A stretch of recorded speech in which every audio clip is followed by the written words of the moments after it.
Shalom, everyone, and welcome to another of my hopefully inspiring videos to get you through the week in quarantine or wherever you are.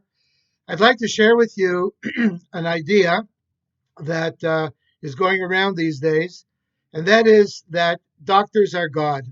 We all think, are doctors God? Do doctors know everything? It seems that they do, or they are telling people that they do, and you believe whatever they say.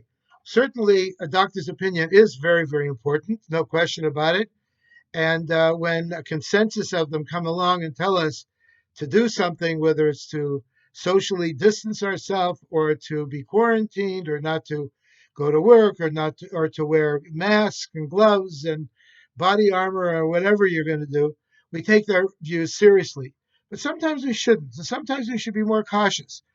There is a very interesting Mishnah at the end of the Tractate of Kedushin, which says very interestingly, Tov sheberofim begehenim. The best of the doctors are in hell. What does that mean? The best of the doctors are in Gehenna. They're in hell. First of all, it doesn't say all doctors. It says only the best of the doctors. The top guys. Why are they in hell? So the commentaries explain that the best doctors think that they are God. They think that they know everything, so that when someone comes to them with an illness, God forbid, this top expert, this top specialist looks and says, you know what? I really don't know what it is. But since he's a big shot, he needs to say something. So he gives a diagnosis. And at the end, it could be that that diagnosis is no good. And God forbid, the patient could die from that. So a medical expert needs to have humility. And they need to recognize the fact when they don't know, they should say they don't know.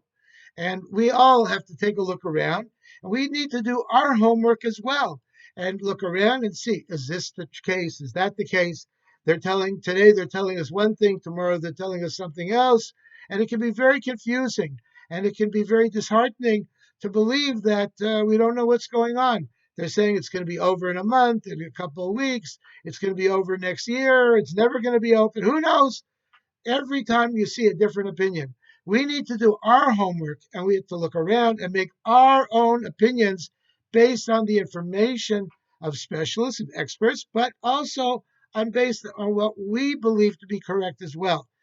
This is a Rosh Chodesh Iyar, the beginning of the month of Iyar, and one of the interpretations of Iyar is it's an acrostic for the words Ani Hashem Refecha. I am God, your healer. So ultimately, who is the healer? It's not the doctor. It's God. God is the healer. And when the refuah comes, when the healing comes, who is granting us that refuah? Who is doing that refuah? Not the doctor, but God is doing the refuah. The healing comes through Hashem himself. And we should never forget that. And when the doctor makes his rounds and he looks around and takes a look at what's happening, the doctor should recognize also that ultimately he or she is not doing the healing, but the angel is doing the healing. Each doctor carries with them a special angel of healing, the angel Raphael, which means healer, from the word refuah, and it's the angel, it's God that is doing the healing, not the doctor. And this should give the doctor humility to recognize their own limitations as well. A person can go to many different doctors and get a diagnosis, and the diagnosis does not look very good. God forbid, it could be the doctor's telling him this isn't good and that isn't good, and he gives up. They say, why should I continue any further? Well, the answer is they should not give up, because ultimately there is going to be a doctor with a special angel that is your angel, and that angel is doing the healing.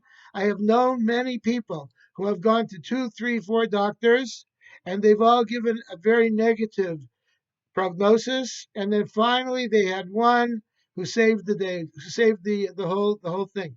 My brother has a son in Toronto who came down with a tumor in his brain. And they went to their neighborhood hospital in Toronto, and the hospital said, You start saying Kaddish, start making funeral arrangements. It's all over. They were beside themselves, but they didn't give up. So they went to another hospital in Toronto, in downtown, that specializes in pediatrics and in special surgeries and things like that. And the doctor said, no, there's definitely hope for him. And there's a surgery we can do, and he'll be fine. Exactly the opposite of what the first doctor said. And that's what they did. They went and they had the surgery, and he is fine and 100% and doing well and kicking and everything. And it's like it never was. Go and explain. The doctors carry with them the angel, and the angel does the healing. May we all have a beautiful Rosh Chodesh, a beautiful month of Iyar with tremendous hope and prayers for a good month and a good year, not to give up, not to be despondent or negative in any way. Remember what the Rebbe used to say: "Trach good und sein good." Think good, and it will be good. Find people that you can trust, people who are mevinim, who are experts, yedidim, who love you. The Rebbe always used to say, consult with mevinim, yedidim, people who are experts, who love you, who care for you personally.